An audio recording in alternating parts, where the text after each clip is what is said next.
बदलापूरमध्ये खाद्यपदार्थांच्या हातगाडीवरील सिलेंडरचा भीषण स्फोट झाल्याची घटना घडली आहे। मांजर्ली चौकात ही घटना घडली। ही स्फोटाची घटना सीसीटीव्ही कॅमेऱ्यात कैद झाली आहे। बदलापूर पश्चिमेच्या मांजर्ली चौकात मोठ्या प्रमाणात खाद्यपदार्थांच्या हातगाड्या आहेत। या परिसरात जमा झालेला कचरा तिथल्याच एका सुरक्षा रक्षकाने एकत्र करून पेटवला। मात्र कचऱ्याची ही आग एका बंद असलेल्या हातगाडीपर्यंत पोहोचली आणि हातगाडीला आग लागून त्यातील सिलेंडरचा मोठा स्फोट झाला। हा सिलेंडर घरगुती असल्याचं समोर आलं आहे।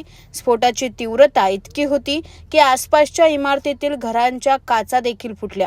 हा स्फोट सीसीटीव्ही कॅमेऱ्यातही कैद झालाय। स्फोटाची माहिती मिळताच बदलापूर अग्निशमन दलाने घटनास्थळी धाव घेत ही आग विझवली। सुदैवाने या घटनेत कोणालाही इजा झालेली नाही।